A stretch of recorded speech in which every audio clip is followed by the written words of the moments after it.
Let's talk about those big tech choices out of YCS Niagara.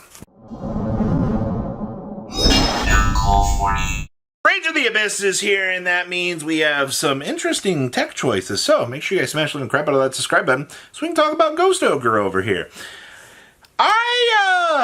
I didn't expect Ghost Ogre to kind of take off, just yet. I mean, Ghost Ogre is going to be showing up pretty heavily in about 2 months in December when you blow up your opponent's dual driver attempting to search, but, we're too far ahead on that. So right now, Ogre has had some interesting application and discussion. I think the most major thing I personally heard out of an Ogre out of the weekend was, oops, pop in your Deception Duelist, and you're just like, we're at that point right now that Ogre popping a Deception, just, if you can do anything to interrupt Asamina's little combo lines, you kind of get put into a very good, strong position. And I like that a lot. And I think a lot of people are kind of looking at Ogre right now as that option tree to be able to just punish your opponent. Also, more hand traps that you can possibly draw into. Let's not underestimate that. We're kind of in a format right now, like, Droll and Nibiru. Like, Droll is good, sure, but, like, Nibiru just feels really bad. Alright, so now you're looking at things going, alright, so how can I supplement what I can try to do on this end board out here to try to do what I can? And I'm going to be honest with you, alright? Just having the Ogre to blow up any real problematic card is going to just get you some good places. So, try it. Alright? Try out this stupid card. It is actually very, very strong right now. Like, Ogre is one of those cards that if you're underestimating it, like, okay, enjoy losing to it as a Snake Eyes main. Final bringer of the end of times. Now, this was a very cool side deck innovation, actually, this weekend. I loved seeing this. Like, okay, so first of all, it's a quick play spell card. So, automatically, set ability, chain ability, boom ability, excellent ability, board break ability, all wrapped up on a card. So all this thing does is you target a monster you control, and one card your opponent controls, destroy them. You only activate one final bringer at the end of time per turn. Okay, so basically you mark both cards for destruction. If your card happens to go elsewhere, tag out, disappear, swap out, combust, the other card's still going to get marked out here. And this doesn't specifically have to engage with an opponent's monster. You also have spell and trap removal on a quick play. So when your opponent out here is trying to set up this very, very strong board of whatever they're trying to do, and you have the final bringer of the end of time set, or I like calling this the final bringer's bellow, it's really, really strong. And I would honestly go through bulk. I'd want to dig these two cards out just to make sure that I can actually have these for how much application this card has. Honestly, this card is the sleeper, especially in like future formats out here. Yeah, I understand it is inherent -1, sure, but we have enough cards in the game that whatever you're marking for destruction just might be better off in the graveyard. You know what I mean? It's that sort of situation that, hey, I need to destroy it off my field so it can resolve. Okay, like, sure, I'll go ahead and I'll take that notion. Seems absolutely worthwhile to me. Raigeki. So, Raigeki, Darkhole, and our dear friend Lightning Storm have all found themselves kind of in this same category of tech choice right now. And it is the ability to clear an opponent's board, aka going second. We've reached the point now in the game's modern era history that having going second cards is to your advantage. Alright, now, not everybody should be main decking triple Raigeki. What I have seen from a lot of people is Raigeki has been being cited more so than it is being mained. And there are a few Tenpai mains that are playing it. Alright, I mean, A 2-2 split was a very interesting thing I saw. It was like 2 droplets, 2 Lightning Storm, 2 Raigekis. So at least you have like a combination of the 6 cards to do what you need to do.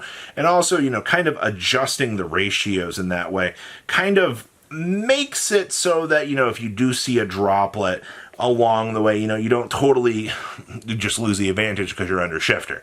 That unfortunately takes away, the interactivity. So doing like a 2-2 split on this at least ensures a multitude of advantage for you to be able to access. I like that. I like that a lot. Choice is always a important thing. All right, or back to the keynote of Raigeki in the side deck. I liked Raigeki in the sides that I saw it. I saw a couple of Illusion players playing it in the side as well. I'm like, I guess that's fine because, you choose to go second. Chimera Illusion does have a hard time kind of playing through boards out here. And by being able to, board break them, Illusion Chimera just does their thing. Also, even going into the turn 3 for you to have these cards in the deck, you're Illusion monsters. Okay. Kaijus. Now, this was very interesting, actually. I've seen a lot more Exodia taking off out here than I think you could possibly imagine. All right, Exodia is it's kind of turned into like the rogue challenger in the room out here, because Exodia does some very stupid things. It sets up a board wipe at the end phase. You have to deal with this can't be destroyed by huge creature. And then you also have to just deal with the fact that this stupid thing is basically going to be 18,000, 15,000. It's some ridiculously large number at the end. And my favorite part about the deck is I'm just going to Secret Village lock you, 5-head. Like, what are you... Can't play the game if you don't control a spellcaster monster. That's a problem. All right, the Secret Village lock is pretty broken. So that's why people have kind of been looking at this deck right now and going, especially on a more localized level. If I know I'm going to be potentially playing an Exodia main, having that Kaiju or 2 in the side deck that you can just drop on top of the big guy and not only turn off the Secret Village and turn off the Exod Flame that they're going to set for the board wipe, it's worth it. Now, in a larger scale of bigger events, regional up, I probably wouldn't even consider this. I wouldn't even bat an eye at wanting to consider changing these options around or even worrying about this. This is for the local experience out here, and it's actually funny that it's a 1-card answer to 3 problems. A spell and trap negate, a pop, and no spells. Yeah. Isn't it funny what Kaijus can actually do? All right, consider that. And then we have Dimensional Barrier out here. This is actually kind of funny, actually. Dimensional Barrier has been kind of growing on me. As an absolute disgusting, terrible thing I have to deal with as being a Tenpai man. You know what it's like to play Tenpai. Oh, wait, you're scum, you're terrible, you're one of those people. Shoot, go away. All right, that's what people look at when I'm playing Tenpai. Understandable.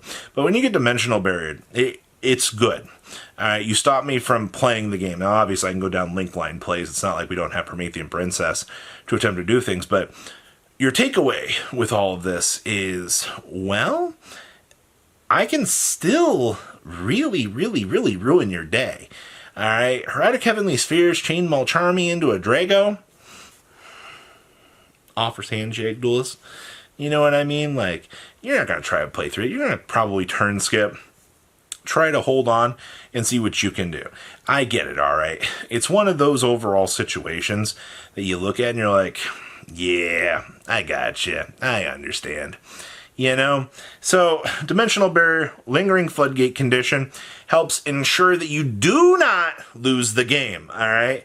Yu-Gi-Oh! Is such a powerful, obscured power coping thing that you need to have cards that can get the game back to you in different turns. And I know that's not exactly what you want to be hearing, but it is what it is. So those are your current big tech trends out here for Rage of the Abyss format. Leave a comment down below, tell me what you guys think. See your beautiful faces back here in day, guys. Peace. Patrons! Thank you. Ah!